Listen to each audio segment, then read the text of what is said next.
People of the internet, welcome to Modern Day Debate. Tonight we are debating the Big Bang, and we are starting right now. I am Kaz, host of the Atheist Edge. Tonight we have Leo, Phileas, and Grayson teaming up against Rebekah and Sal. Each team is going to get 10 minutes for their opening statements to split between them. I believe that first we have the team Big Bang going first, and Grayson, you're going to be going first. So at your first word, I will start your timer. The floor is all yours. Hey everyone, my name is Grayson from the new YouTube channel Based Theory. This is my first time on Modern Day Debate, so I just want to thank Kaz for hosting us tonight and James for arranging this debate. To quickly summarize the evidence for the Big Bang, because there's a lot of it. Number one, the correlation between redshift and distance, which is unexplainable by any alternative models. Number two, the solutions to Einstein's field equations, which show us that the universe is either expanding or contracting. Number three, the time dilation we observe in redshifted phenomenon, which shows us that space-time is what's expanding. Number four, the distribution of matter in the cosmic web. Number five, the abundance of light elements in ratios predicted by the Big Bang model. Number six, the spectra of the most distant galaxies showing more primordial chemical composition. Number seven, the cosmic microwave background, the CMB, which is definitive evidence that at one time the universe was so hot and dense that only plasma existed. There is no other physically plausible explanation for the CMB. Additionally, the temperature fluctuations observed in the CMB also exactly match the predicted peaks in the power spectrum of the lambda CDM model, which includes a verified dark matter peak.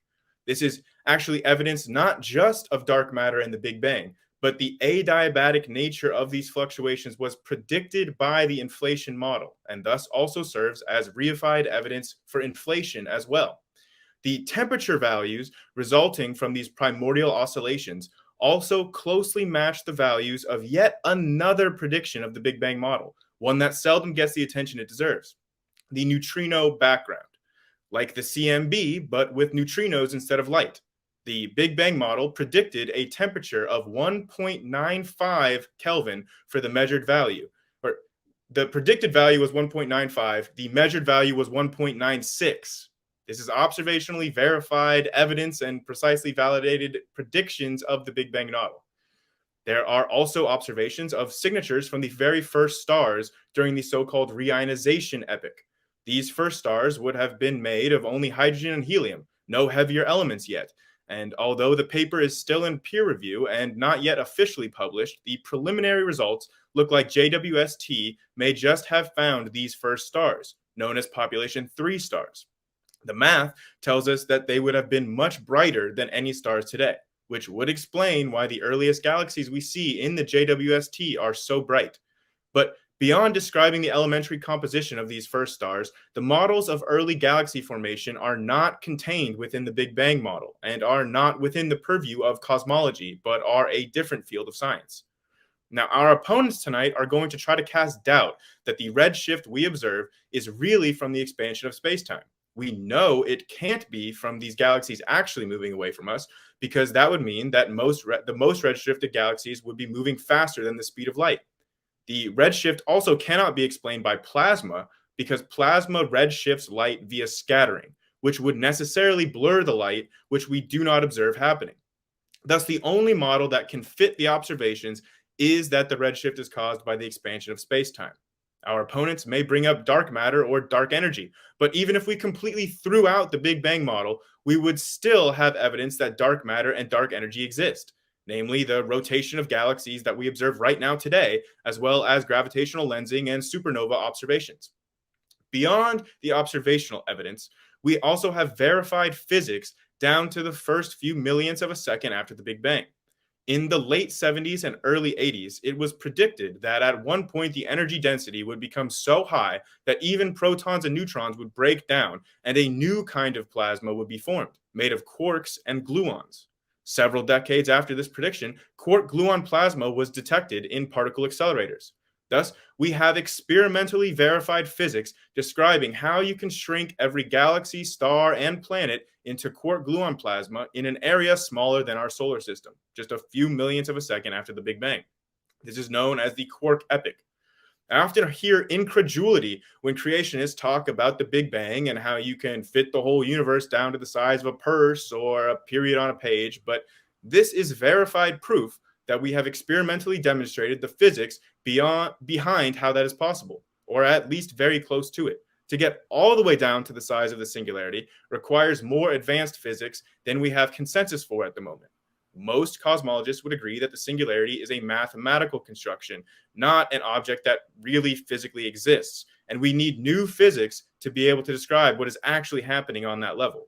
Thus, our current model of the Big Bang does not describe the nature of the singularity, what caused it, or what came before. That physics, namely quantum gravity, is not included in the model. But the preponderance of evidence that we do have clearly shows that the universe was once in a very hot, very dense state. So, Leo, I'll pass it on to you. Yeah, thank you for that, Grayson. It's going to be hard to follow up with that. That was a very good outline of the evidence, I would say, that we have for the concordance model in cosmology, which I think that the first thing that I'd like to say is that the concordance model, or the standard model of cosmology, if you were to ask anybody in any department of physics and astronomy at any university around the world, they tell you it's an incomplete model, and all of them know that it is an incomplete model. So pointing out its incompleteness is not an objection to the parts of it that are established. I just want to make that clear. There are really only a couple of points that Grayson outlined that I'd like to try to go into more detail on. The first one is Einstein's field equations. There was a man named Alexander Friedmann who was capable of deriving exact solutions to these equations. These are these equations of general relativity that were first developed by Einstein et al. And his solutions were for the kind of space-time you would have if it were near uniformly filled with matter and radiation, much like our universe is. And what sort of fell out of the physics describing that, what fell out of the equations, is that regardless of whether it's expanding or contracting, that space-time cannot be static. Now, this led many physicists to believe that it was probably contracting as a result of the mutual gravitational attraction of all of the matter and radiation in space-time. But it was later in the 1920s, with observations made by Edwin Hubble, that we knew that no, space-time is actually expanding. And the important point about that is that it's not just that the galaxies are redshifted, it's that the level at which we observe the redshift is mathematically proportionate to their distance. And as Grayson said, there are some of them that are so distant from us, if it were the actual galaxy moving, it would be violating everything we know about fundamental physics, the very foundation of modern physics as it stands today, because these objects would be moving faster than the speed of light. It isn't the objects that's moving, the space between us and the objects is growing.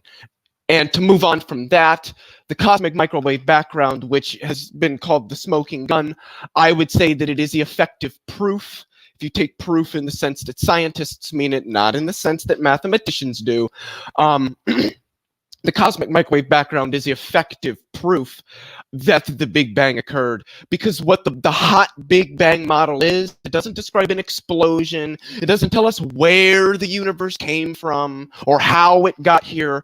All it says, in summation really, is that the universe, very, very early in its history, was in a very, very hot and very, very dense state.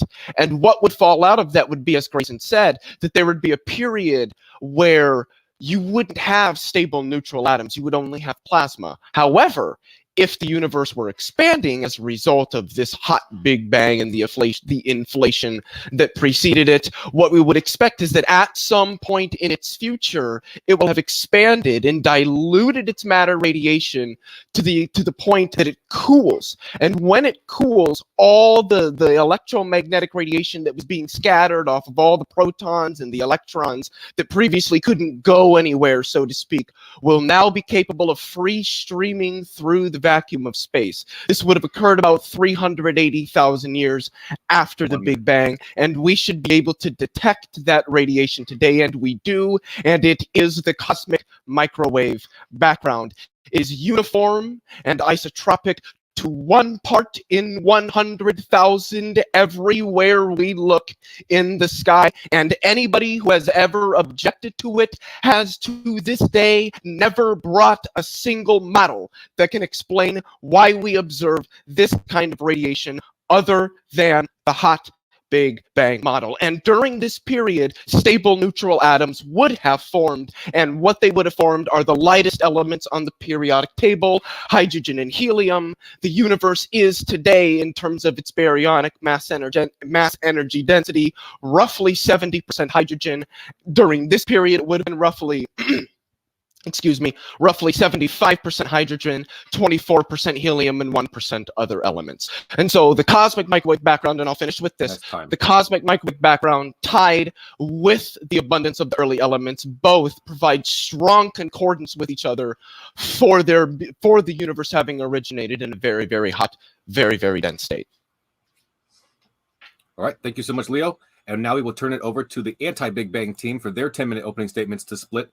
I believe it's Rebekah going first. So, Rebekah, at your first word, I will start your timer.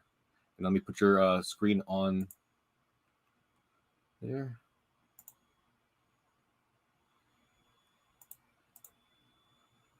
All right. At your first word, I'll start your timer.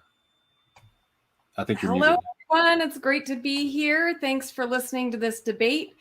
The Big Bang Theory says that everything necessary to create all the billions upon billions of stars and galaxies emerged from something smaller than a pea. This is an extraordinary claim. We do not have extraordinary evidence to support this claim. In fact, the Big Bang has repeatedly failed to match up with our scientific observations, and most of its predictions have failed. The problem is, when scientific observations haven't matched up with the Big Bang model, instead of concluding that the theory might be wrong, hypothetical entities have been invented to salvage the theory. Now, nearly the entire edifice supporting the Big Bang is made of processes, energy, and stuff that we have not observed and cannot explain. For example, inflation. Sir Roger Penrose, Nobel Prize-winning physicist, calls inflation a fantasy. It's just something made up to get the universe to do what you want. For the current model of the Big Bang to be correct, 95% of the universe must be made of ghost matter and energy. Despite great effort, dark matter remains unobserved and unexplained. How about dark energy? Dark energy is a mysterious anti-gravity force, which supposedly kicked in a few billion years ago to help the universe expand faster. And at the very base of the edifice supporting the Big Bang is the idea that the universe is expanding. This is the essential pillar of the Big Bang.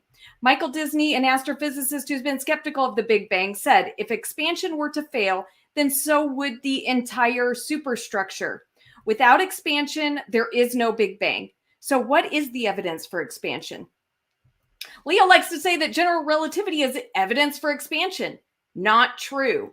Einstein thought the universe should be contracting because of gravity, not expanding. And evidence for our theories comes from our observations, not from other theories. Redshift is the main support for the idea that the universe is expanding. We observe that distant objects in the universe are redshifted, and the farther away they are, the more redshifted they appear. Redshift is observed, but expansion is not. Expansion is an interpretation of the redshift and a faulty one. Redshift has a correlation with distance, but there is no reason to interpret that correlation as space expanding. In fact, many of our observations with the Hubble telescope and now the James Webb telescope have provided excellent evidence that space is not expanding. This is an article from the journal Galaxies. The black dots on this chart are previously observed galaxies, and the red dots are galaxies we have observed with the JWST. If the universe is expanding, we would expect to see these galaxies plotted along this dotted line at the top. But the majority of galaxies have angular diameters that fall on the dotted line below, which is the non-expanding model of the universe. Spectroscopic analysis tells us that these galaxies have the same chemical content, number of stars, and type of stars as the galaxies in the local universe. But when we calculate in for expansion, these galaxies would have to be smaller, denser, and brighter than any galaxies we see in the local universe. Some would say impossibly small. The authors of this article conclude that the observations of these galaxies cannot be explained by the expanding universe model. Here's another paper that shows that galaxy data contradicts the expansion model. Galaxy observations provide strong evidence that the universe is not expanding. According to Big Bang predictions, those galaxies shouldn't be there at all. With the JWST, we are now observing distances that reach all the way back to 250 million years after the supposed Big Bang. We are observing fully formed spiral and elliptical galaxies, which, according to the model, are supposed to take billions of years to form. The Big Bang model also predicts that we would see many galaxy mergers, but we don't see the large number of galaxy mergers needed to create larger galaxies. Ivo Labbé, the lead author in a recently published study in Nature, saw the data from the JWST observations and said, "I nearly spit out my coffee. We just discovered the impossible, impossibly early, impossibly massive galaxies. Those galaxies are only impossible with the Big Bang." Joel Leah, co-author in the recent Nature article, said, "We are informally calling these objects universe breakers." Well, don't worry, guys. The universe is just fine, but the Big Bang is dead. Here's a list of scientists who agree. I turn it over to Sal.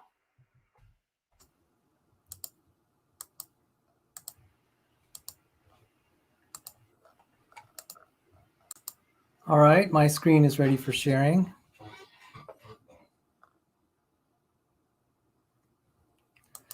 Once upon a time, Thomas Henry Huxley, also known as Darwin's Bulldog, said, "The great tragedy of science, the slaying of a beautiful hypothesis by an ugly fact." For me, the beautiful hypothesis was the Big Bang Theory as articulated by Robert Jastro's book, God and the Astronomers. But over the years, ugly facts have emerged to slay the beautiful hypothesis of the Big Bang. While I was an undergrad at George Mason University, my textbooks taught me of the Big Bang, but there were three prominent physics professors there who openly objected to the Big Bang in what their fellow faculty members were teaching me. I went on to study physics in graduate school at Johns Hopkins University. During that time, Adam Rees, a professor at my school, won the Nobel Prize for his supposed discovery of the dark energy anti-gravity force of the Big Bang. Though I celebrated the fact that two professors in the same year from my school won Nobel Prizes in physics and in chemistry in 2011, I lamented that Rees's Nobel Prize might be in vain, since there were whispers among faculty and grad students at his own school and outcries in the scientific literature that his conclusions were disconcerting, to say the least. The Big Bang is predicated on the assumption that space is expanding. And this claim is further predicated on the assumption that galaxies are apparently moving away from us in all directions. But are the galaxies really moving away from us, or is this apparent motion an optical illusion created by the interstellar medium of free electron plasmas that are abundant in space? By way of analogy, here, for example, is an optical illusion of water, supposedly bending a pencil. But is the pencil really being bent by the water, or is the water merely causing an optical illusion of bending? So by way of analogy, can interstellar medium composed of sparse free electron plasmas create an optical illusion of motion? The answer is yes. But first, some basics. If I am speeding, a police officer with a radar gun that detects I'm speeding, he uses the gun to transmit a radar signal at one frequency. And then as the radar signal bounces off my car, the radar signal frequency is changed from high to low. And this change from high to low is called a redshift of the radar signal. The radar gun then uses the amount of change in frequency or redshift to compute my velocity. Now, ask yourself, if radar guns don't use expanding space model, the Big Bang, to compute relative velocity from redshifts, then why should astronomers? Should I say to the police officer, "But officer, I wasn't speeding, space was expanding"? I wouldn't say that, of course not. So even granting there is apparent relative velocity, why even assume expanding space is the cause of the redshift? One can just as well assume something is speeding through non-expanding space. But worse for the Big Bang space model, the redshift may not even indicate relative velocity because electromagnetic waves traveling through the abundant amounts of photoionized free electron plasmas in space can be shifted from high to low. This has been experimentally verified both in laboratories and spaceships flying through the solar system. Holy cow! Holy escargot Paderewski, the snail is moving close to the speed of light. Easy there, Robin. Since the snail is far, far away, the interstellar medium is confusing the radar gun. The snail is moving at a snail's pace. The radar gun is not accounting for the abundant interstellar free electron plasma. Therefore, the gun thinks the snails are moving almost at light speed. It's an illusion of speed. Check out these papers. In other words, shift happens. Shift happens, and that's why the Big Bang is a big blunder. And thank you, Kaz. Thank you, Grayson. Thank you, Rebecca. And thank you, Leo, for hosting this debate. Thank you. All right.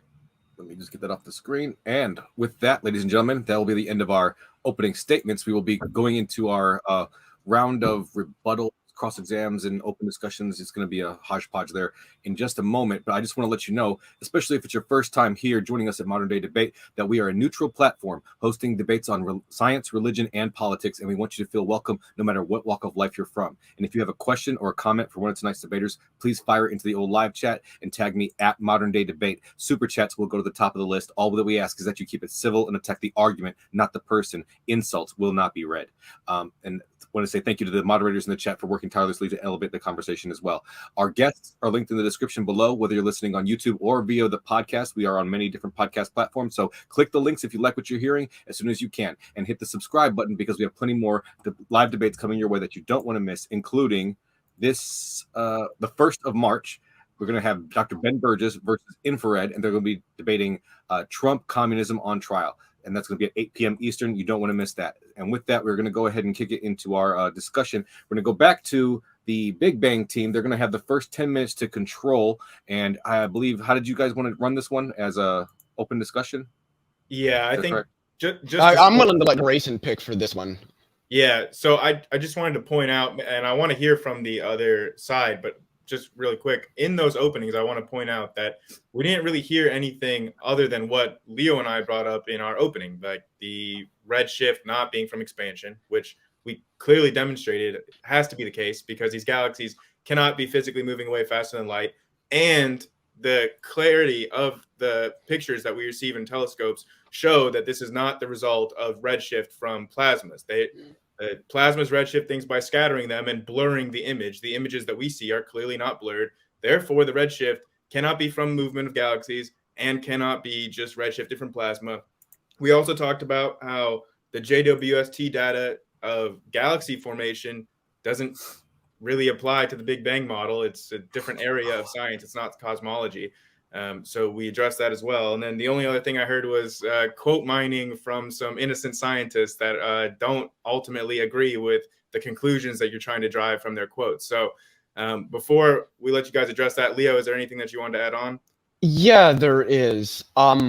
So the first thing I wanted to say is that I in fact, in my open, and this is specifically to Rebecca, I believe in my opening, I might be mistaken, but the playback, I guess, is where people are going to have to go. But I'm pretty sure that I had mentioned that physicists early on, after Friedman derived his solutions, believed that space-time was indeed contracting. Einstein did not like that. That's why he invented what we now know as the cosmological constant, and we still, in fact, use.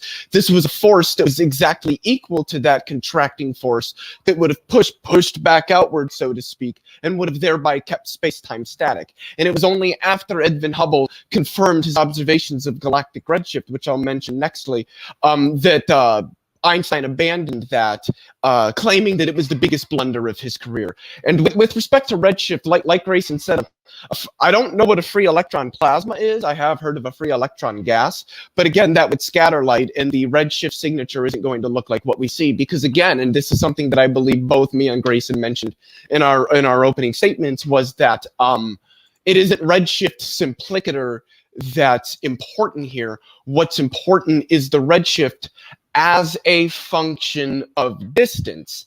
That's what, not just that there's redshift that needs to be explained, but why the redshift is proportionate to the distance of the galaxies. The further away the galaxies are, the more redshifted they are. So those were just, and I think I would concur finally with Grayson that I didn't really hear anything that provides better explanations than what either me or Grayson outlined, which is still held by the consensus of cosmologists as the concordance model.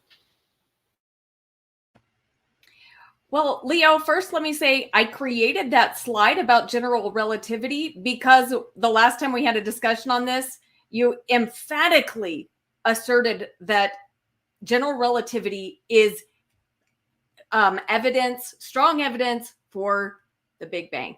So that is why I did that. And responding to Grayson about the redshift, we are not saying that the redshift is velocity. So there's no issue with things having to move past the speed of light, but actually your theory requires something to move past the speed of light because during the inflationary period, the universe expanded faster than the speed of light. Sal, do you have anything you want to respond? Yes, there is. It's contested where there is time dilation, so redshift by plasma is possible. That's only one of the mechanisms. There is a lot of photonics research to resolve the blurring problem, so this could be gone. But the other thing is we actually have experiments that show how we can have redshifts. There is no experiment where we have expanding matter. It is only in the imagination of cosmologists. And so this is still an open issue. I don't think we're going to lose this issue. There is a lot of research on this. I'm really impressed. Photonics is moving forward. Now, galaxies moving faster than the speed of light, how can we possibly see them if they're moving faster than the speed of light? So I would have to discount that totally and say, is that part of your model? If it is, then that's just circular reasoning because that is experimentally not verifiable as far as I know that you're going to detect something moving faster than the speed of light. How are you going to do that? The redship's going to be just like off the charts. Yes. So, by the way, those are great points. You guys argue this well. I'm just a little, you could tell I'm passionate about this, but I salute you, gentlemen. You're really brilliant, and I think these are great things that you point out. I think I love the criticisms you put forward, but I think we've addressed it. We will also, in our 10-minute segment, put forward things that I think will start to answer some of your things, such as the supposed claim of time dilation in various things like supernova, quasars, and gamma ray bursts. Okay, well, I look forward to that. I was just going to say, Leo, really quick, in terms of space-time expanding faster than light, this is not the same as saying an object is moving through the medium of space-time faster than light. These are substantively different things. No object, no bit of energy or mass can move through, or no bit of mass can move through a medium faster than light. But the space-time itself can expand in a metric scalar sense faster than light. There is nothing in the laws of physics that are prohibiting that from happening. So this is a misunderstanding that I often will hear. And then also, Sal, I heard you say photonics and just gesture broadly to some kind of advances in the field of photonics that somehow can explain why these redshifted things that we see in observations are not blurred as they would be in any kind of plasma scattering. But I didn't hear anything specifically other than just you saying that there are some kind of advances in photonics that can describe it. Leo, did you hear anything that you want to add? Yeah, so with respect to the claim of inflation going faster than the speed of light, like you touched on there, Grayson, the speed of light, and this comes from Einstein's special theory of relativity, the speed of light is not a restriction that applies to space-time. Space-time is a manifold, and per general relativity, it can be stretched and contracted and twisted and warped and sheared and all sorts of things. And we as humans can and do interpret that as gravity. Just pick something up and let go of it, and you'll observe that. So the thing is, you cannot exceed the speed of light in space-time. It's not really something to do with light so much as it is to do with space-time. Space-time won't let anything go faster than light within it. But that doesn't mean that space-time can't expand at whatever speed it wants. Because again, the expansion, even during inflation, isn't into anything. That's just not how this works. As Grayson mentioned, this is a metric expansion of the scale in space-time. And inflation was just a period where this was exponential. So that's the first thing. And the thing is, with respect to what Sal said, he's not wrong with what he's saying about, electron gases, free electron gases, redshifting light. He's not wrong when he says that happens. Like, it does that. The question is, though, do we get similar signatures to what we see in galaxies? And I don't think that we do. And again, just to touch on it, because I think that it's the important point that needs to be stressed here. It's not just redshift simplicator that we look at when we're talking about redshift in galaxies. It's their redshift proportionate to their distance. That's how we know it isn't the galaxies actually physically moving away at the speed of light. It's that the distance between us and the galaxies with respect to the scale of space is growing under the expansion of space-time, which is in fact a part, I believe, of the metric tensor of general relativity, and something that needs to be factored in if you're working at those broad cosmological scales, as far as I'm aware. Yeah, so ultimately, I don't think that so far we have heard anything that is either arguing against the evidences that we laid out in our openings. I mean, the exact verified predictions down to like a few fractions of a degree there with some of these predictions. We listed a lot of them in the opening. I haven't heard any rebuttals to that yet. I haven't heard any physically plausible mechanisms that have been able to describe the cosmic background or the redshift patterns that we see, especially the correlations in redshift, gesturing to this idea of plasmas existing in between galaxies or in between stars. I mean, if we do the calculations about what kind of densities these plasma would have to be at in order to account for the redshift observations that we have, I don't think that math would check out. I don't think that you'd be able to get the densities of plasma necessary to cause all the redshift that we see in our universe that we see today. I mean, we would know if there was all this plasma floating around our solar system, we would be able to see that it's there. And we just don't see that. We don't see any scattering effects. We don't see any absorption bands from any of this so-called interstellar plasma that's floating around, redshifting everything. So far, mechanistically, we haven't seen any plausible explanations to the contrary of the Big Bang. Okay, so now we'll give it the time over to the anti-Big Bang team for your 10 minutes. How would you like to run it, as an open discussion or rebuttal? Rebuttal okay. with our Sal, you're going to share your slides? Yes, I have this. I'm okay. All right, I will start your timer at your first word. Big Bang expanding space model fails angular diameter test. Angular diameter is kind of an easy concept. It's kind of a visual measure, apparent visual size. So the farther a basketball is from the observer, the smaller it will appear, and thus have a smaller angular diameter as represented by the pink theta symbol. So the basketball in Euclidean space will look smaller as it gets farther. Its angular diameter shrinks, as you could see. In contrast, the Big Bang model, as the object is further and further from us, its angular diameter doesn't shrink as fast, and in fact, will start to get bigger. And this is a well-known, this is from a video on angular turnaround, and that's kind of how the basketball might appear. That obviously corresponds to galaxies. And so if we had like a plain Euclidean model, the basketball would just look smaller and smaller the farther it is. In the Big Bang model, it starts to get, it doesn't get smaller and smaller, it gets bigger at some point after the angular turnaround. In the Euclidean plus some plasma correction, you get this. It's close to the plain Euclidean model.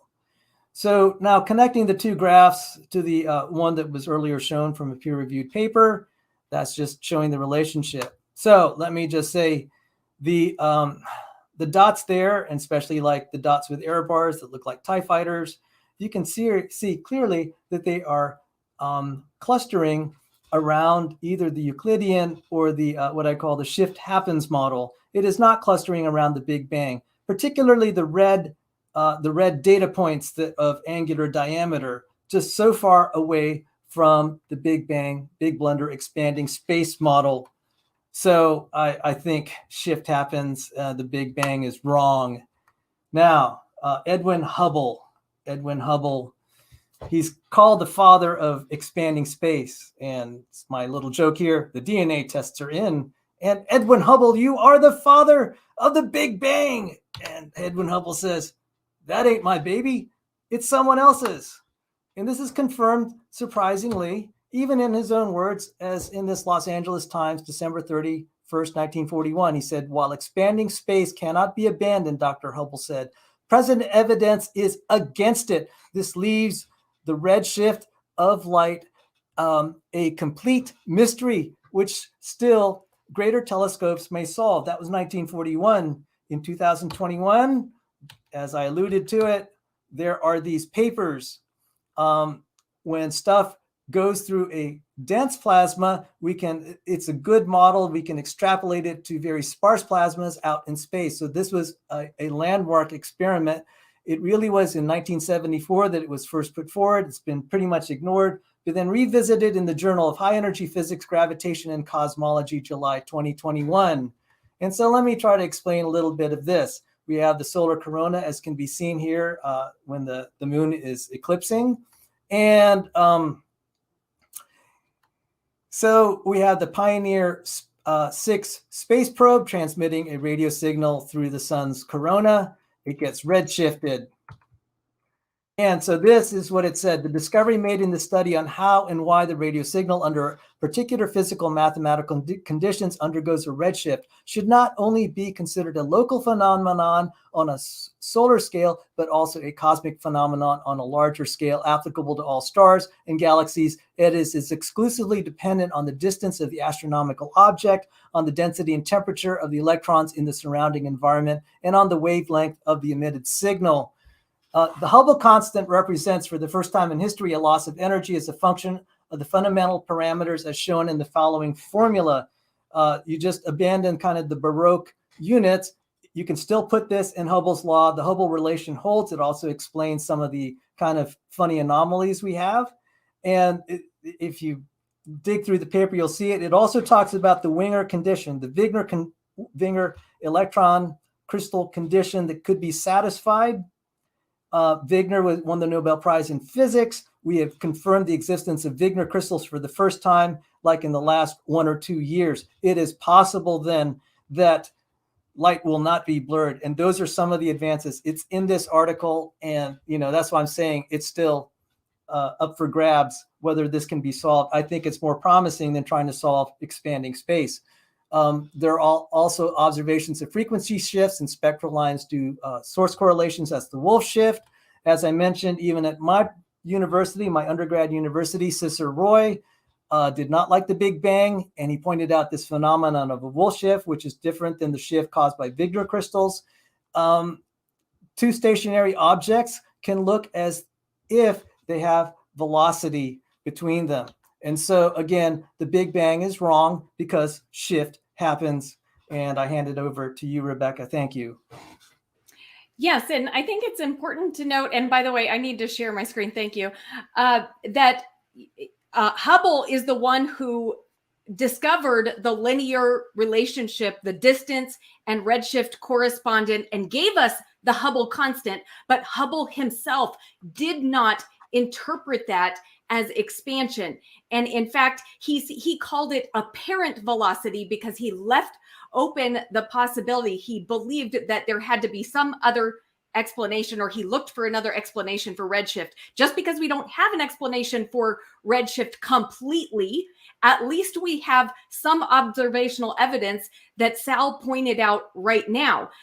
We have some observational evidence that redshift is caused by other things, and we have zero observational evidence that redshift is caused by expansion. Zero.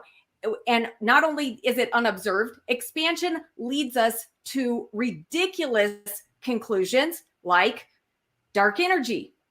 Here's how dark energy was born. In Sal's opening, he mentioned Adam Rees, who shared the Nobel Prize in Physics in 2011 for the discovery of the accelerating universe. He was doing great work with supernova observations, and I'm grateful for that work, but there was a problem. In his Nobel lecture explaining his discovery, Adam Rees said, "What I initially measured and wrote in my lab notebook in the fall of 1997 was stunning. The only way to match the change in expansion rate I was seeing was to allow the universe to have a negative mass." There was a problem with those calculations. His calculations demanded that the universe had a negative mass. Clearly, the universe doesn't have a negative mass. So something had to be wrong. What is wrong is that he didn't question the presupposition about the expansion of the universe that went into his calculations. He said, "Now my computer programs were telling me that only an imaginary negative mass could match the apparent acceleration and cause reverse attractive gravity." His data made no sense with the expanding universe model, but rather than question the model, he looked for a way to adjust his data with an anti-gravity force. Now, where did he find that anti-gravity force? Well, we have to go back in time to Einstein. When Einstein was working out relativity, his equations seemed to predict that the gravity of the universe would cause it to collapse in on itself. He felt the need to insert something to counteract gravity, so he invented the cosmological constant. But Einstein said that as long as that cosmological constant was around, he always had a bad conscience. He knew it was just something he invented. He eventually ditched it. But in 1998, when Adam Rees needed an anti-gravity force to cause the universe to accelerate, he resurrected the cosmological constant. So the cosmological constant, which is known as the worst theoretical prediction in the history of physics, is now part of the current Big Bang model. Why? Because the Big Bang model desperately requires it. And folks, this is how dark was born. Dark energy was invented to account for a ridiculous calculation with the expansion model. Without Big Bang expansion, we don't have to invent anti-gravity forces to account for our observations of the universe. Thank you. Okay, so is it our turn with All right. 10 minutes? Oh, can Sal, we just, do you I'll want go to ahead say and switch over. anything? Yeah, we were just breaking up. If you see me just shut off my camera, it's just to kind of help the bandwidth issues. I didn't have anything in Okay. particular. So I have something to say, and this is in regards to the light scattering with the plasma. High angle scattering just acts as absorption and remission, no blurring. That occurs with small angle scattering. Okay, so if I can just respond to some of those points there. Like we said in our intros, dark energy, I mean, even without the Big Bang model, throw away the Big Bang model, you'd still have to explain dark energy. Maybe a better term is just the innate curvature of space-time that we observe. I mean, that is what dark energy is explaining, is the curvature of space-time we observe. That's what Einstein was trying to explain by introducing the cosmological constant, which he said getting rid of the cosmological constant was the biggest mistake of his career, by the way. So adding that back, he agreed with in the end, and he was a proponent for the Big Bang theory. He tried to convince Edwin Hubble of what his own observations were showing. Edwin Hubble did not listen and was a steady state proponent.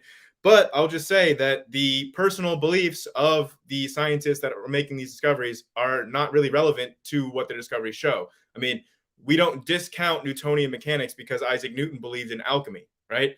So regardless of what Hubble believed himself, his observations clearly show the Hubble parameter are evidence of expansion itself. So the expansion that we observe in supernovas is evidence for dark energy. And even without the Big Bang model, we would still have that evidence present.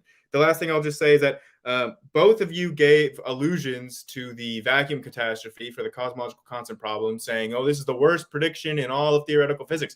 But what was the physics model that was making that prediction? Was it the Big Bang? No, it wasn't. It was quantum mechanics, right? That was what messed up the prediction so bad, is not the Big Bang model. What's making the prediction of the vacuum catastrophe, which was using quantum mechanics to calculate the background vacuum energy of the universe. And then when that was observed, there was a huge difference in that. So that's quantum mechanics that made that prediction. It has nothing to do with the Big Bang. So Leo, I'll let you add a few points from there. Yeah, sure. So the first thing I wanted to address is the angular test thing. Sal isn't wrong on anything that he said. He just left out one crucial detail, that he was working with the assumption that the universe is Euclidean. When you work in the FLRW, I think it is, Friedman, Lemaitre, Robertson, Walker metric for space-time. Space-time is non-Euclidean, and then you have to deal with a variety of things. You have to deal with the Hubble parameter. You have to deal with a variety of other things in cosmology in order to do those tests, and then it's just not an actual issue. So it's only an issue if you're treating space-time as Euclidean on the cosmological scale, and it's quite obvious for anybody who's taken a course in general relativity that the universe is not Euclidean on the cosmological scale. So that's not really an issue for the Big Bang model. The other thing I wanted to discuss quickly was the Pioneer redshift thing. So, and I actually went and found, and I'm looking at it now, the same paper that we saw in the screenshot, and it says here that the specific study is based on a calculated orbital model of the Earth and Pioneer 6 system made on a scale of 1 to 100,000 by a CAD on the new tired light theory adapted to the geometric and physical configuration of the topic and on a computational method. So this is assuming a new tired light model of cosmology, one that hasn't yet been meaningfully reproduced and is considered disputable amongst contemporary cosmologists. With respect to the negative mass and the dark energy thing, that's the other thing that I wanted to talk about. Whatever Rebekah mentioned is not where dark energy came from. Dark energy came initially from the observation of what are known as type 1a supernovae, and how the further back we look, type 1a supernovae look different than they should. And what can account for that difference and how they look. I can't remember what the specific detail about them is, but they look different. But what can account for that is that if the rate of the expansion of space has been subtly increasing over time. There's also another phenomenon known as weak lensing that we see at the cosmological scale. I think this is at the level of the galactic and the supergalactic scale, that if space-time is increasing in its expansion, then the structure of galaxies will change, and we've been capable of observing the change that would map to an increase in the expansion of spacetime. And this would change the way that these galactic clusters gravitationally lens light. I think that what happens is, like, galaxies or galaxy clusters get a little bit further apart, and this weakens the lensing, which is where weak lensing comes from. Don't quote me on that, because I might be misremembering. But dark energy, the phenomenon that we're associating the term dark energy to, I should say, has been directly observed. And as Grayson has pointed out at least 3 or 4 times already, its existence would persist even if you abandoned the Big Bang model, because its existence is not... I suppose it might have some bearing on the hot Big Bang model. It really hasn't yet, at least as far as my personal research has revealed. But it's really not an issue for the hot Big Bang model. So I have to be honest. I've heard some interesting arguments from our opponents tonight, but I can't say that I've heard anything that I would think would lead me, or any professional cosmologist for that matter, to abandon the concordance model. And it doesn't look like at any point in the future that the concordance model is going to be largely abandoned. And as I mentioned in my opening statement, the concordance model has problems. It's not a complete model. There are things we don't know. We do not know everything about how galaxies formed or when. We just don't. We're humans. We don't live for those periods of time. We don't know it precisely when the first stars formed. There's a lot of things we don't know about the universe. I don't think that's profound at all. I think that it's the reason why cosmology is still a very much lively field. Any cosmologist, like I said, will tell you this model is an incomplete model. But that doesn't mean that there aren't areas of it where we know that these things are true. We've observed them. They concord very well with all of our other observations. It would be like claiming that all of general relativity must be wrong because black holes. Except no, it's just that the theory is incomplete, and we don't yet know how to extend it further into those domains to understand a little bit more about how the world works. That's all I have to say for now. Grayson? Cool. Yeah, I would just add 2 main things. The one, I've seen a continuous conflation of models of early galaxy formation with models of the Big Bang and models of cosmology and where the universe came from. And these are not the same thing. So, I mean, in the graph, we showed expectations of the lambda CDM model for the types of sizes of galaxies that we would see. So that's a little bit of conflating two things that really shouldn't be conflated. Our models of galaxy formation are different than our models of the Big Bang. And the conflation between the two really shouldn't be made, because our degrees of confidence in our models of galaxy formations are considerably less than our degrees of confidence in like the cosmic microwave background data, or like these quark gluon plasma physics. I mean, our evidences for the Big Bang have a much stronger degree of confidence than our models of how early galaxy formed. So what these JWST data is showing is that clearly these galaxies formed faster than we thought. I mean, we're going to have to come up with models explaining how early galaxies could have formed so quickly, but that doesn't really have much of an impact on the Big Bang model. I would need to see some more reasoning as to why we should throw out one because of the other. It doesn't really make a lot of sense to me. And then the other thing I noticed Sal saying that we could look at observations for these more dense plasmas in the coronas of stars, and we could extrapolate to how that would affect less dense plasmas, which my only question is, less dense plasmas? If a plasma becomes less dense, it stops being a plasma. It cools down and forms atoms, right? You only have plasma at high densities. That's how it works. You increase the density of matter and it will become plasma. The electrons will break of their atomic orbitals and you'll just have nuclei and electrons streaming around. That's what a plasma is. So it doesn't make sense to me to say, oh, that the universe or a solar system is surrounded by a very a plasma that's not very dense, but is dense enough to cause all the redshift that we see. That doesn't make any sense to me, and I haven't seen any mathematical models showing how that would even be physically possible. So yeah, I just want to see more of like alternatives, because all the alternative explanations I've seen so far for redshift are not really physically tenable. I haven't seen any alternatives for an explanation for the cosmic microwave background, which, as Leo pointed out, is one of the best proofs of the Big Bang, at least that the universe was in a hot, dense state that was all plasma, no stars in the past. I mean, we look up and we see that. So I need to see the alternative explanations for these things that actually make sense with known physics. All right, thank you so much. And we will go ahead and kick it over to the anti-Big Bang team for their next 10-minute rebuttal section. So at your first word, I will restart your timer. Can you share my screen, please? Absolutely. Thank you. And I just hope everyone in the audience will notice that although these guys have repeatedly asserted about the expansion of the universe, they have not given us one piece of evidence for the expansion of the universe.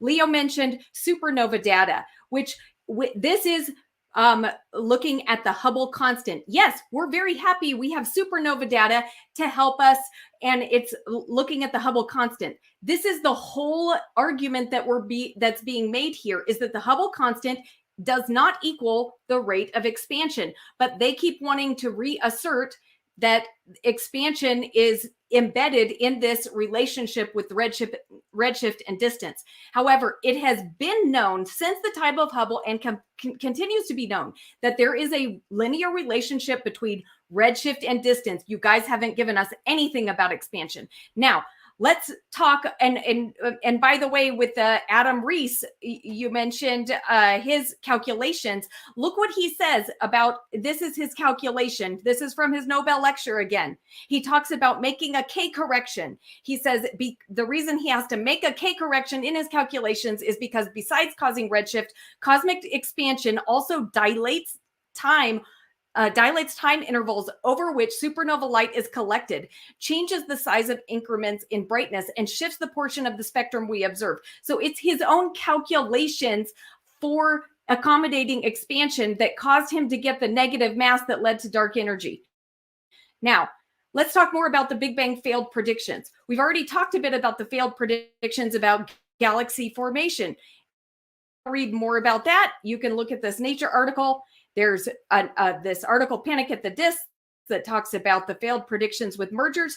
But these guys seem to think that just because they seem to think they can excuse themselves from having a model of galaxy formation in the Big Bang model. Galaxy formation is part of the Big Bang model. But even if we just say galaxy formation isn't part of the Big Bang model, okay, that still doesn't help you, because if you look at what we're saying about our galaxy observations with the JWST, it's not just about the time of forming galaxies. It's about what we are seeing in the galaxies themselves. They contradict the known sizes and brightness predictions for the expansion universe. You guys can read more about that in this article or in the other article that we presented the chart for. I think that that's actually showing that expansion is not true. Okay, so the problem with galaxies is not just about the time of formation or the lack of being able to create larger galaxies through mergers. It's that the galaxies themselves are impossible with the expansion model. Now, but let's go on to other failed predictions. How about the failed prediction about large-scale structures? In 1988, Joseph Silk, a prominent astrophysicist, said, if one measured a gradient or large void that extended over 1,000 parsecs, then I think he or she would have to seriously question the Big Bang Theory. But we're a long way off from anyone ever claiming that sort of structure. There are only small-scale structures. Well, guess what? That was 1988. And since then, we've found structures that exceed the size limit allowed for in the Big Bang model. For example, the giant GRB ring, 1,720 megaparsecs across, was discovered in 2015. And here's what this paper says about it. Recent discoveries of the structures exceeding the transition scale of 370 megaparsecs pose a challenge to the cosmological principle. So not only is this structure too large to form in the time that we have for the Big Bang, it also violates the cosmological principle, which is the idea that the universe is homogeneous and isotropic when viewed from a large enough scale. And by the way, general relativity only predicts expansion and contraction if the universe is completely homogeneous, and there is evidence that it is not homogeneous at any scales. Other large-scale structures which exceed the limits for the Big Bang are the huge Lazar-Quasar group and the giant arc. The existence of these structures contradicts the Big Bang model. How about lithium abundance? Here's a chart showing prediction for lithium in red lines at the top. And the actual observations of the lithium are far below the predictions. The Big Bang has many other failed predictions, and you can find this chart in the article by Eric Lerner showing the references for the predictions and the observations that contradict them. Over to you, Sal.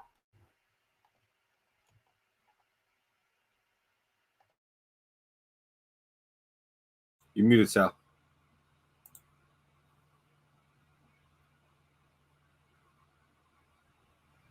Well, You need to turn off your camera. You're muted. You need to turn off your camera. Yeah, epilepsy warning there. Yeah, that had them vibes. Can you give me a few more seconds there, Kaz? Yeah, Thanks. 1 second. Let me fix that timer for you. Yeah, this is why I've been turning off my camera. I've been here the whole time, guys. I wasn't playing hooky. Okay. That's your first word. I'll start a 5-minute timer for you. Stayed up. Okay, I'll start a 5-minute timer for you at your first word. Big Bang expanding space model may have failed time dilation tests of relativity. I'm acquainted with relativity. My first assignment in grad school was to go from Maxwell's equations and Michelson-Morley and derive special relativity from electromagnetic theory. That's just showing off a little bit what I had to do to derive special relativity. So there's general relativity and some aspects of that. One thing that is very important in the Big Bang model is that things that are far away, things should look in slow motion as pictured here. And one of those is gamma ray bursts. So gamma ray bursts at high Z, at a high redshift, should be slow motion. And we don't see that. What we do see is there's no slow motion, or what we would call time dilation. It is demonstrated in this graph by David Crawford. You could see the data points there of the length, the duration of these gamma ray bursts. And at high, as we get higher redshift, you should start to see it, those dots kind of cluster around the red line. It is not there. It's a failed prediction. However, the prediction of non-expanding space looks like it aligns with the data. This is controversial. Some people disagree and dispute this, but there it is. David Crawford, March 15, 2022, his latest revision to that article. And he said, Einstein's theory of relativity is quite definite that if the universe is expanding, then the observed duration of these measures will increase with redshift. An analysis of gamma ray burst data shows that the hypothesis of time dilation is rejected. And he says this is consistent with static space. Now with supernova, it's supposed to be the same thing. They have claimed that they have established time dilation. Crawford reanalyzed it, found that there was circular reasoning and inadvertent cherry picking.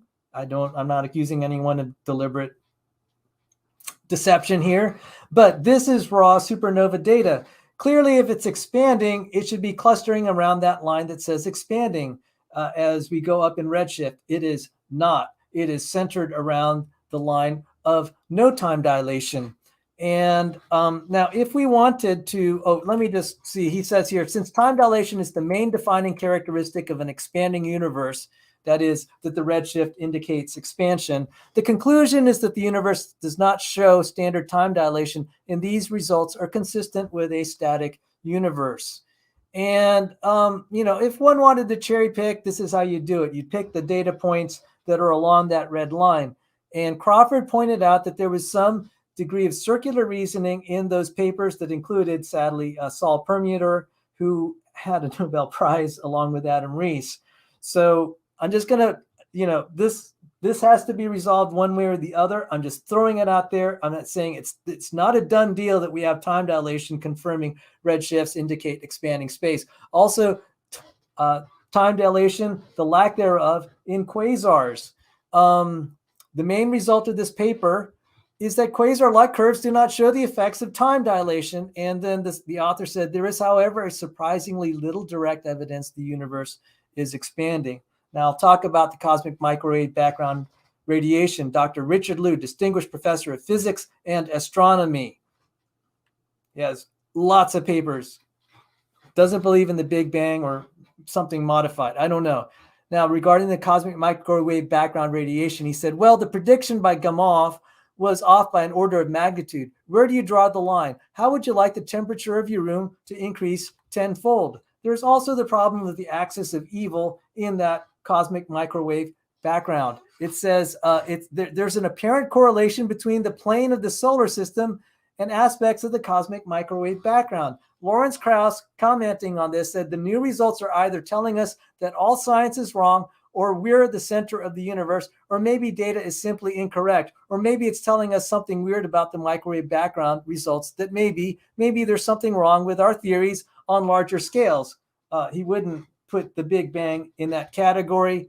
There is the absence of gravitational lensing in cosmic microwave background. That is another failed prediction. As far as I could tell, this was a paper a long time ago. I know some people are looking into it. So that's just an open issue. I'm just throwing it on the table. I would like to salute my opponents. They are very fine gentlemen and very well educated.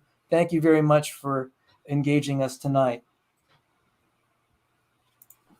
All right. So with that, we will go ahead and move into the Q&A section, I believe. Everybody got their two rounds, right? Is that right? Nobody has an closing statement. Okay. So yeah, let me put 30 minutes on the clock, and then I will go into my list of questions for you guys. And then we will go ahead and get started with that. Do you think, would it be possible if we could do closings, just because there was a lot of new material that was just presented in that last 10-minute section that Leo and I won't get the opportunity to address otherwise. So I concord with that. But only if our opponents do. But obviously they would also have the final word with their final, 3 to 5 minutes somewhere in there. But that's, again, if they're not okay with that, then I guess if Grayson kind of wants to go to bat for that, but I'll let. I'm fine with whatever Kaz says. Yeah, Kaz. Okay, then how long are we saying? 2-3 minutes or 5 minutes? 2 minutes is fine. Yeah, 2 I don't minutes? think I need a Okay, full 2 5 minutes. minutes. I just wanted to Yeah. address some of the points that were brought up because there were a lot of like new points that were just brought up in that 10 minutes. So, Kaz, can I start? Okay. So, Yeah, sure. 2 minutes on the clock. Wait, go ahead. So yeah, Rebekah brought up lithium abundances and saying, "Oh, that's a failed prediction," but she ignores the fact that 4 out of the 5 lightest abundances were successful predictions. Lithium is the only one of those 5 that was not successful, and she's also ignoring the fact that there are numerous other explanations for why that amount of lithium might be different that don't involve errors in the Big Bang model, because we don't even know all of the different pathways that lithium is processed within stars. So there's a lot that we don't know about lithium chemistry that would come into play here and would be able to explain its current abundance without throwing away the entire Big Bang model. It doesn't invalidate the model. I would also say that for a lot of these most distant galaxies that she's pointing out in the JWST that are very small and very bright, we don't even know if these are actually galaxies. I feel like that should be pointed out. These are not very clear images at this point. A lot of this data hasn't even been published, and spectra have not been done on these to confirm that they're actually galaxies. She said that the spectra is that of modern galaxies, which is not true. The most distant galaxies have primordial spectra of mainly hydrogen and helium and different abundances than more modern population 2 galaxies, or population 1 galaxies rather. And then so we don't know where we're looking at galaxies. For all we know, these could just be supermassive black holes in the early universe, or different types of stars. And we don't know enough to be able to conclude the kinds of things that our opponents are concluding about this new JWST project. The last thing I have time to bring up is the axis of evil in the CMB that Sal brought up, which, by the way, there is no consensus on whether or not this is even observed in the first place. Some evidence suggests it, and some evidence suggests otherwise. When we take a look at the totality of the evidence, we don't even know whether or not this axis of evil even exists. Much less, I mean, we have good observations for the other anisotropies in the CMB, and they all concord with the predictions of the Big Bang model and inflation and lambda CDM and everything else. So I'll leave it at that. All right, Leo, let's start your timer at your first word. Okay, so the first thing I want to address is that a lot of what Rebekah brought up was, again, galactic formation. That only I've noticed that her and Sal have brought up a lot of things, particularly with respect to this galactic formation, that are like tangentially related to the Big Bang, but us being wrong about how galaxies form or about how early does not defeat the fact that the universe was very, very early in its history in a very hot and very dense state. And it doesn't seem like either of you two have at least thus far disagreed with that or provided anything that seems to suggest that that wasn't the case. With respect to the time dilation in supernovae and gamma ray bursts, the work that was done by David Crawford has not been reproduced. I mean, I just Googled it quickly to confirm, and all I can find are, I think, 1 or 2 papers in Cornell University's archive, but I can't find anything confirming this. What I did find was a paper from April of 2005 called A Definitive Measurement of Time Dilation in the Spectral Evolution of the Moderate Redshift Type 1a Supernovae, with some prominent names on it, such as Alex Filipenko and this S. Perlmutter. I believe that's Sean Perlmutter, who both are prominent astronomers. So, I mean, not that name means anything, but prominent astronomers aren't likely to attach their name to work that's like disreputable or anything like that. So that's just not something that I think is enough to really meaningfully challenge the concordance model of cosmology. And then the final thing that I'll say is with respect to the axis of evil quickly, that's only measured in 2 different pole measurements of the CMB, the quadrupole and the octopole. There are at least 1,400 different pole measurements that you can do. So the fact that they arise in 2 is not meaningful at all. This is not even on the radar of cosmologists. It's a non-issue. So I'll leave it there. All right, and then we'll kick it over to Rebekah or Sal for their 2 minutes. I'll start the timer at your first word. Can you share my screen, please? Certainly. Thank you. So just wanted to put this one up really quick. This is from a paper in the Monthly Notices of Royal Astronomical Society. Since the linear hypothesis fits the supernova nova and local universe distance redshift data, it can be considered as a phenomenological hypothesis. And at this time, no physical model is proposed to explain the linear relation.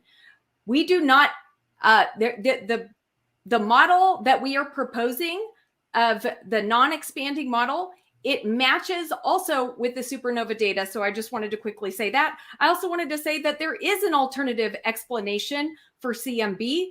And I'm reading from Eric Lerner's paper here. It says that the CMB does not require a Big Bang. It has been noted repeatedly in the past and pointed out again that the energy needed to account for the microwave background radiation is comparable to the energy that would have been released by the production of ordinary stars of the known amount of helium as presented by Goal. And continuing on, the present author proposed that CMB is a radio fog permeating the present day universe, not some ghost of a long ago Big Bang.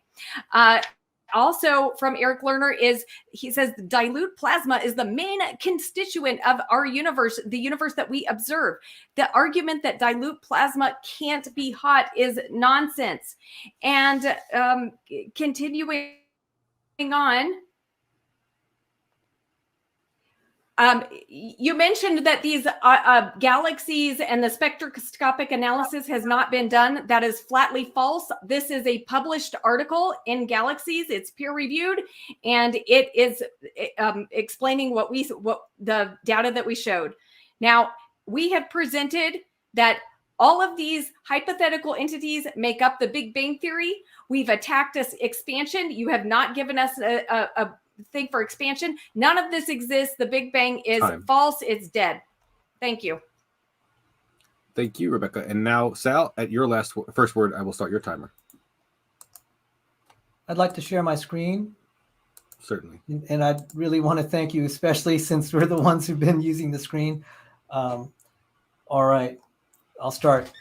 The great tragedy of science is the slaying of a beautiful hypothesis by an ugly fact, maybe a single ugly fact. We've put so many on the table. And just because the Big Bang is our best model, supposedly, therefore we should keep holding on to it. This is like putting we grab some random guy and accuse him of murder, and we'll keep him there until we find another suspect. That just doesn't make sense. Now let me just point some other things out. Another Michael Disney, respected astronomer. He said, another failure here. Tolman calculated the surface brightness, the apparent brightness per unit area of receding galaxies should fall off in a particularly dramatic way with redshift. So dramatically, in fact, that those of us building the first cameras for the Hubble Space Telescope in the 1980s were told by cosmologists not to worry about distant galaxies because we simply wouldn't see them. Imagine our surprise, therefore, when every deep field Hubble image turned out to have hundreds of apparently distant galaxies scattered all over it. The omens do not necessarily look good for the Tolman test at high redshift. If expansion were to fail, then so would the entire superstructure of the Big Bang. That was Michael Disney in 2007. Sorry for the date. And this is before JWST. This was very prophetic, and this problem continues. We have problems in inflation, and let's see, I had an Isaac Newton quote. I'm sorry, I don't have it. So that's all I have to say. I would like to congratulate our opponents for their very good discussion, and I salute you for the great arguments you've made. And thank you, Rebekah, and thank you, Kaz. All right. Thank you so much, Sal. I appreciate it. And now we're going to go ahead and move on to the Q&A section for 30 minutes, which I believe is 1,800 seconds, but I guess we'll see in a second. Yep, that works. So, we'll go ahead and start the timer now, and we will start answering the questions. I want to let everybody know that I don't have a huge list of questions right now, so if you have a question for any of tonight's debaters, fire it into the live chat, and I will put that at the top of the bottom of the list, or bottom of the top of the list. Anyways, first question comes in from Thunderstorm for $4.99. Thank you so much, Thunderstorm. They ask, hi, I follow more of a third option since science can't explain the creation of Big Bang, that energy could be a deity, including the Big Bang itself. Because that doesn't that doesn't make any sense, I guess. Who's that a question for? I guess it's for everybody, or an observation, a comment. You can all say something about it. Oh, well, thank you for the super chat. And you know, it's great people have ideas. I don't have any thoughts on that. I'm sorry. Like I was saying, it's a little weird to me. A lot of people ask, "Oh, what caused the Big Bang? What came before the Big Bang?" Inflation did. The hot Big Bang is the reheating period that immediately preceded the inflationary epoch. That's what it is. Unfortunately, we didn't get much into inflation in this discussion, but it's one that's often overlooked. But it is something interesting to get into. Yeah, I mean, I guess if you want to worship energy as a deity, that's not really any skin off my bones. I mean, I don't think that, as long as you're not misconstruing scientific evidence or misrepresenting scientific theories, you do you. Think whatever you want to think about energy or deities or whatever. And small plug, I actually just made a whole video about what actually is energy. So maybe that person can check it out before the next time they pray to their little energy god or whatever. Go subscribe to Grayson. Well, yeah. I mean, hey, it's possible that energy could be a deity. I mean, it's equally possible. It just seems just as plausible as the Big Bang to me. So when we're talking about having beliefs and myths, Big Bang has just completely been in the realm of myth and dogma. So that's it. Okay, I'm sorry. I got another question to copy over real quick. And let me just do that. And the next question comes in from Stay Curious for $2. Thank you so much, Stay Curious. They say, does she, I believe that's you, Rebecca, know about the Hubble constant? Yes, I do know about the Hubble constant, and there's something really terrible that's going on right now in recent years in cosmology, and that is the conflation of the expansion rate with the Hubble constant. The Hubble constant is something that's well established. It's the relationship between the redshift and distance, and now it's being co-opted to describe the expansion of the universe, but there's no evidence that the Hubble constant corresponds to expansion. Can I comment on that quickly? Because that was pretty much entirely incorrect with respect to contemporary cosmology. I think Rebecca is referring to the difference in the measurement of the Hubble parameter, where when we use, oh God, I'm going to butcher this because my memory just doesn't want to work right now. When we look at the CMB, we measure it to be, I want to say it's like 67 kilometers per second per megaparsec. And then when we utilize what are called standard candles, it comes out to, I want to say it's like 72 or 73 kilometers per second per megaparsec. And cosmologists do not know why these two measurements disagree. They shouldn't disagree, but they do. And that's fine because we're humans and we don't know everything. It does nothing to defeat the glaring, evident, and immediately demonstrable fact that the universe very early in its history was in a very hot and very dense state. Yeah, and I just want to point out really quick that those two different measures of determining the expansion rate of the universe that Leo and Rebecca were pointing out, those only differ from each other by 10%, less than 10%. So yes, they differ from each other, but they're still within the range of being 10% accurate of each other. So that's not bad. I really don't think that this is some big crisis or whatever. I mean, two measurements that agree with each other within 10%, that's pretty close. I will say at the cosmological scale, this actually is quite a. And when you look at it in terms of states, like 5 or 6 standard deviations away. So statistically, it is actually quite a lot. Cosmologists would consider that to be actually quite a large discrepancy. If I may, so let's let Rebecca and Sal quickly have a pithy response, and then we'll move on to the next question. Go ahead, guys. Rebecca knows what the Hubble constant is. We've covered it. I helped teach her about it, and she's taught me a lot of other things. The Hubble constant is the redshift distance relationship. You can actually see it right there in the Hubble law. There's nothing about expansion. They do use speed of light in there, but when you divide the kilometers per second It divides out by part of the Hubble constant, which is in kilometers per second per megaparsec. Then all you end up with is something in the denominator that says per megaparsec. So it is not necessarily a measure of expansion. It is that's Hubble's law. It is a distance redshift.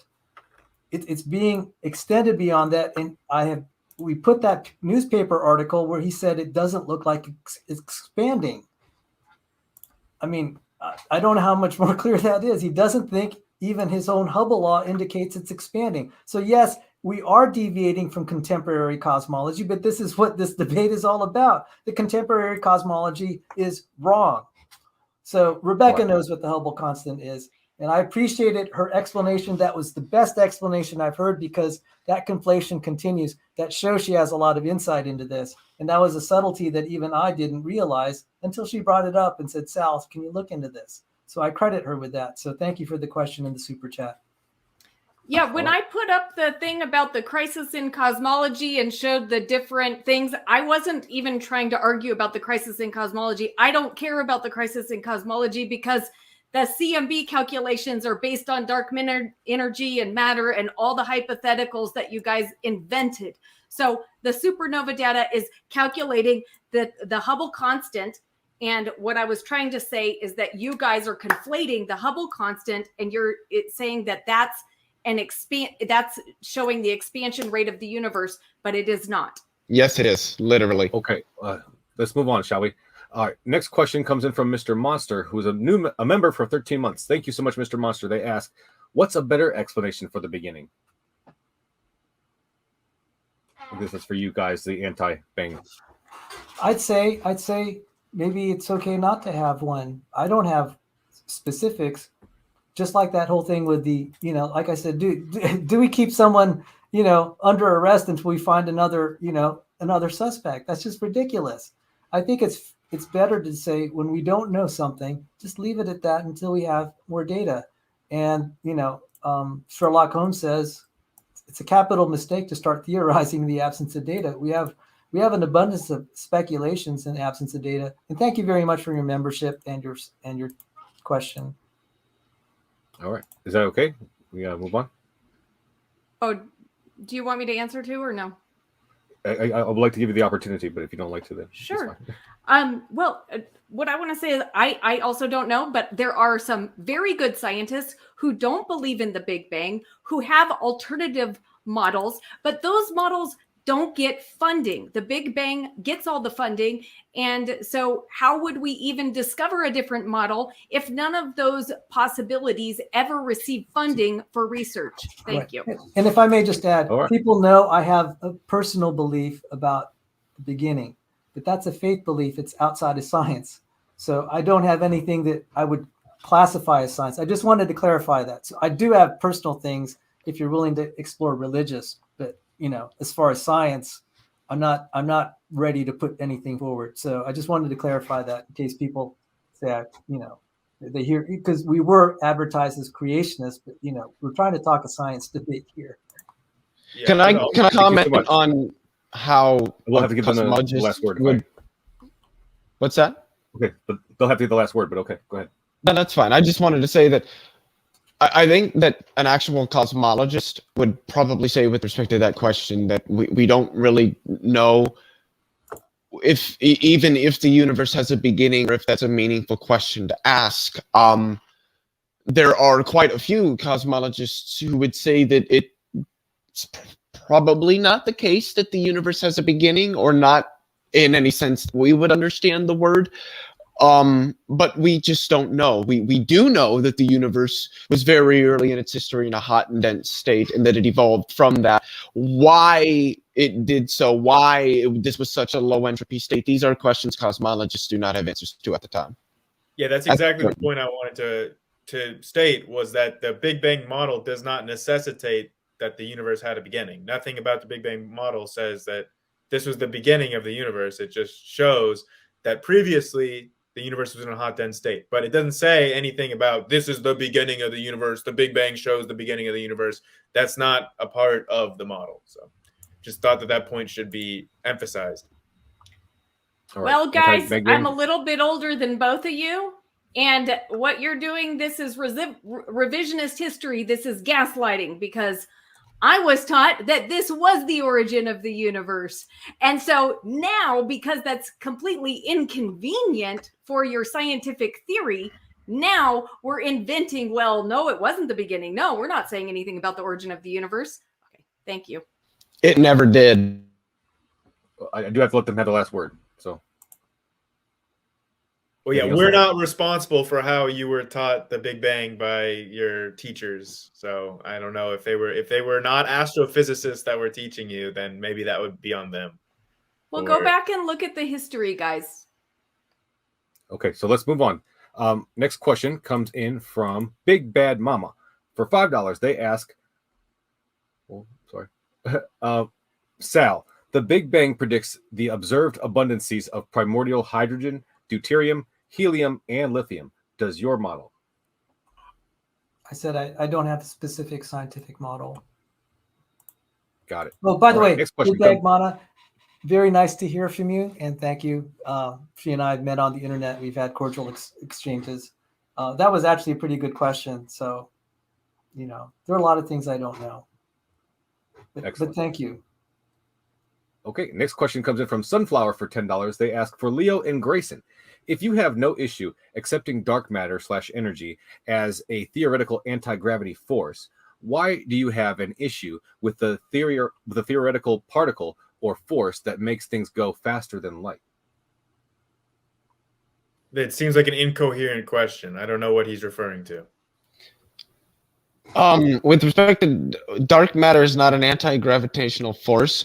Dark matter is an anomaly that is observed in the anomalies in our predictions of the differential rotation of galaxies from the centers to their outer edges. They should slow. The rotation should slow from the center to the outer edge, and it does not slow by nearly the amount predicted by baryonic matter that is present, the matter that we can see that's present in the galaxy. They should be flinging themselves apart. They're not. Also, there are galaxies that lens light, that gravitationally lens light significantly more than they should, given just the baryonic matter that's there.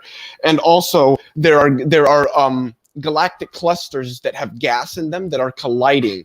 And the interesting thing is that the dark matter in these collisions, if it exists, and if it is particle dark matter, not just modified gravity, then it should act independently of the baryonic matter that's there, at least for the most part. And that's exactly what we observe, because what we observe when these massive galactic clusters collide is that all the gas starts to accumulate at the center, but all the baryonic matter, all the galaxies aren't there yet.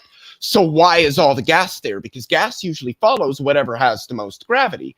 That's because the dark matter, acting in a secular way to the baryonic matter, is moving through as these clusters collide, whereas the baryonic matter is reacting to the shocking and slowing of all of that gas. And this is one of the other things, is that modified gravity can't explain this, but particle dark matter can. So we observed that.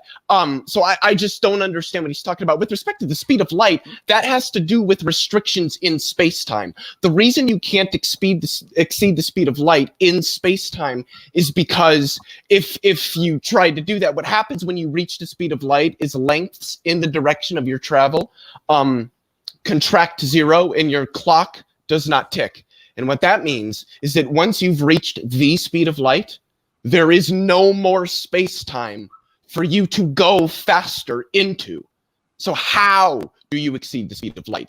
So that's why I'm not going to say that anything can, or I'm going to say that nothing can exceed the speed of light. How does it do that?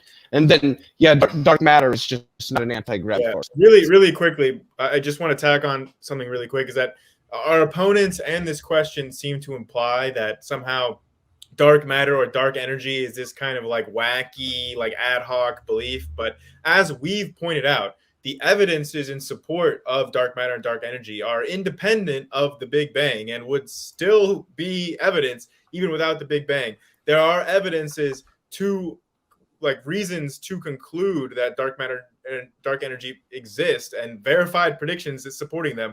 And I'll just say that our opponents during the course of this debate, in their attempt at coming up with an alternative for the Big Bang, have variously proposed some sort of low density plasma hanging out around the universe, redshifting things. I even heard electron crystals were floating around in space that were redshifting things in a way that isn't scattering light. I mean, these are the things that are a lot more wacky and ad hoc sounding to me than the things that have evidence to support them independent of the Big Bang. So that's just my 2 cents. All right. Thank you guys. Can I respond to this? If you do, then I have to let them respond too, and we'll have to go all the way around again. And can we just? We have more questions. I think well, can I respond to the question that the audience member asked about dark matter? Go ahead. I'll have to let them have the last word, but go ahead. Okay. So what you'll notice is missing from Grayson and Leo's explanation of dark matter is what dark matter is. The world's most sensitive dark matter detector has found no signs of dark matter. We don't know what it is. This is circular reasoning. Hey, we've got a galaxy problem. The solution is dark matter. How do you know dark matter exists? Because without it, we'd have a galaxy problem. Obviously, but there's no difference, guys, in what you're saying than if I said fairies are holding the galaxies in place. If I said it was dark fairies instead of dark matter, how would you falsify that? The answer is you could not falsify that. And neither can we falsify dark matter, which means it's not scientific. It's a hypothetical entity made up to solve a problem. You can't use both the problem. You cannot use it as both the problem cannot also be the evidence for your hypothesis. Thank you. I'd like to respond to that because this fairy thinks, yes, we can falsify that. So what's one reason why there would not be a differential slowing in the rate of rotation of galaxies as you move from the center outward? Well, and if there were extra, or rather, why don't galaxies fling themselves apart when they lack that? Well, an extra mass, extra gravity could explain it. Why did they gravitationally lens light more than what we see with just a baryonic matter? Well, if there were some other type of matter there that just doesn't interact with light, that would explain that. Why is it when galactic clusters collide, the gas follows not the baryonic matter, but some other is following the fairies? No, it's following some sort of gravitational anomaly. So that's how we can falsify fairies, because fairies don't explain things and gravity does, and gravity can be utilized as an explanation for these things. Yeah. So and that's why we think it's matter. I just wanted to tack that on at the end. We really must move on. Exactly what Leo is saying. There are multiple lines of evidences for dark matter. It's not like we just have one circular line looking at galaxy spin. We also have gravitational lensing. We also have, like, when galaxies collide and those effects that we see there predicted by a particular dark matter theory. We also have, and just I pointed this out in my opening, but like fairies don't make mathematical predictions. We have mathematical predictions, like I pointed out with the power spectrum for the temperature fluctuations of the cosmic microwave background. It forms these various peaks, and we predicted that if 84% of the matter was dark matter in the universe, then the peak would be of this height. And then when we measure it in the cosmic microwave background, the power spectrum matches our prediction based on cold dark matter. So there are multiple lines of independent streams of evidence that corroborate each other. It's not just like one little circular line of reasoning. That's a mischaracterization of the evidence. And most of them support particle dark matter over modified gravity. That's all I want to say. Oh. All right, we have less than 2 minutes for each question now left, so we must allow only the person who's being addressed to answer specifically from now on, guys. From Claptripism, for $10, they ask, my hamster, George Hametre, is squeaking annoying about science fiction. George Hametre wants to know, what came first, the chicken or the egg, and how? Question for both sides. The egg. Neither. Excellent. Scientifically, I would say the chicken, and also religiously. You need both, the chicken and the egg, at the exact same time, and that's a problem. The answer is obviously the lizard. The answer is neither. From Samir Farsain for $5, they say, anyone excited about CMB as evidence and about its correlation Did you know the temperature difference between colors is 1/200 millionth of a degree? Wait, what? The difference in temperature in the CMB is a difference of about 1 in 100,000. It's near uniform and isotropic no matter how you look, or no matter how far out you look, and it's about 2.73 Kelvin. All right. Next question comes in from Nix for $10. Thank you, Nix. They ask, it seems that the anti-Big Bang wants to debunk the Big Bang and science, but if it's wrong, what do you believe is correct, and what is the evidence for your belief besides God did it? Can you repeat the question? I'm sorry. Thank you for the super chat. Sure. They say it seems that the anti-Big Bang team wants to debunk the Big Bang and science, but if it's wrong, what do you believe is correct, and what is the evidence for your belief besides God did it? No, we emphasize the scientific method. However, we don't think. I personally believe there's some things that are outside of science that explain the physical universe. The universe does operate by laws. I actually think the Big Bang is positively anti-science. It is lots of circular reasoning, things that are put forward as theories and hypotheticals are treated on the level of experimental evidence. I find that problematic. I've given lots of experimental evidences here for changes in redshift. Even Leo conceded it. So this is not about us being anti-science. I resist that. I kind of resent it because I have 5 science degrees. I am not anti-science. I'm for science. I think the Big Bang is very anti-science. It should go in the religion department because of its lack of experimental verification. Put it there. Let it be a hypothesis. Thank you. I just want to clarify Thank what you I so much. conceded. 10 seconds. 10 seconds, literally. I conceded that there's redshift, but I pointed out that it's redshift as a function of distance with galaxies. So I conceded there's redshift. I just wanted to clarify that. Sal, Rebekah, I you will have 10 pray seconds? to the Big Bang that it will show you the light. Guys, I really can't. We have to move on from the questions. We have too many questions on the list. Rebekah, final word? Oh, no, go ahead. Okay. We also want to shout out to 33% Done, who just became a member of the Extra Juicy Club. So thank you so much, 33% Done. Shout out to you. Then question from Stay Curious for $5. They say, science doesn't use newspaper articles. That's not the scientific method. So that's a comment for the anti-Big Bang team, I believe. Thank you for that. That was a quote from Edwin Hubble, and he actually justified it in his book, which I credit Rebekah for finding. So no, science isn't done by newspaper articles. I didn't mean to imply that at all. But maybe I quoted the newspaper article because it's accessible to hear. He simply said in his own words that he didn't think the evidence was in favor of expanding space. Yeah, it's in his book. Okay, question from T.S. Apostolos for $5. They say, we are in a Copernican revolution too, so we forgive y'all. Ad hoc mathematical physics, just like the first. There will be a paradigm shift, a la Thomas Kuhn. Is that for us? I'm not sure. Because I've read Thomas Kuhn's The Structure of Scientific Revolutions. I think it's all right, but I'm not really a Kuhnian with respect to my philosophy of science. I'm a Lacatosian, or at least I lean toward Lacatosian, more of a Lacatosian framework. I think there's going to be a paradigm shift, but it's not like we're going to somehow figure out that, hey, everything isn't actually made of atoms. That's not how science works. Got it. Okay, question from Michael Thompson for $5. They say, does the Bible inform your understanding of the universe? Anti-Big Bang team. It does. It does on a religious basis. It does.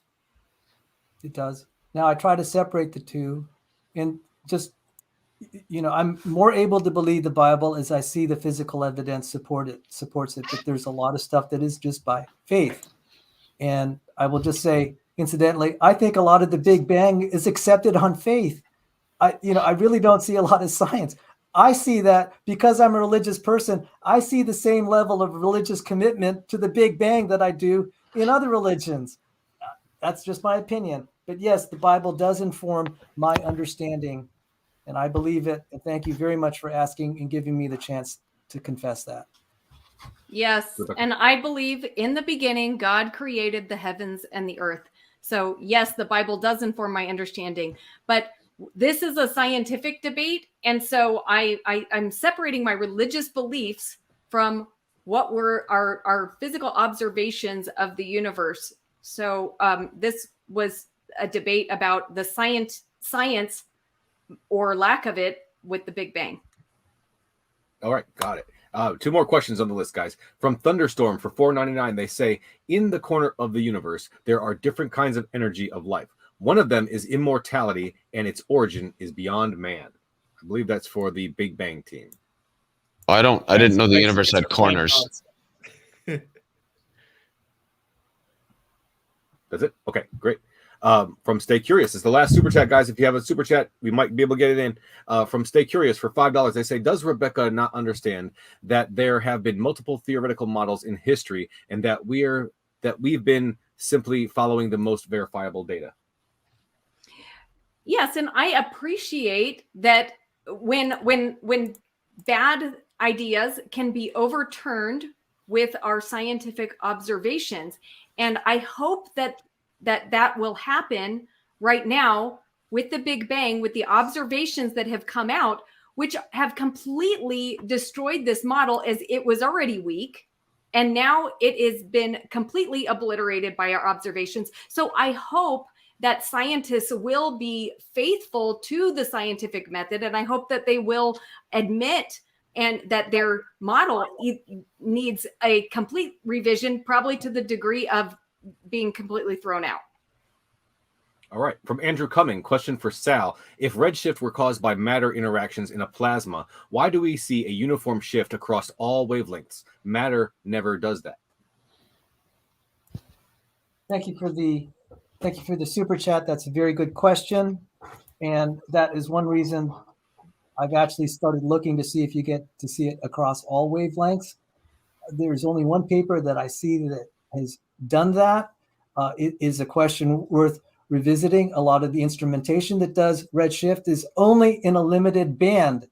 And so they're going to assume it. So we really, I think it's an open question. Some people have been throwing it out. And could you repeat the question? I would like to honor that. Thank you for that question.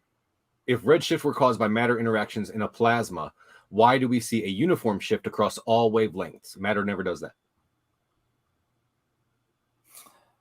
We don't know. That's why I said we have to look into photonics. There are people that are working on this problem. And I would bet we're going to have, because we can experiment with photons and plasmas, even in the laboratory, we have a lot better chance of solving that because we can't have expanding space in our laboratory. So I would take that bet over something we have no chance of verifying, and we have no chance of verifying the inflation field directly either, where we would have expanding space moving faster than the speed of light. So I didn't really directly answer your question, but I know Andrew Cumming loves the Big Bang, and that looks like, I find that more problematic, that you're straining at gnats and letting camels through. Thank you. We do know it's the expansion in space. Yeah, that observation. Last question for Big Bang team. The Big Bang team, they want to know, can you demonstrate one specimen of half one creature and half another? A dog will always birth a dog. A human births humans. Where is one birthing another? Well, I'd like to say that, I've never seen a dog turn into a mosquito, and I've never seen an elephant turn into a pine tree, and I just think evolution is absolutely the most ridiculous idea I've ever heard of. And I will just conclude by saying, your mother. All right. Well, come on down to Dow today. We totally don't diddle little kids.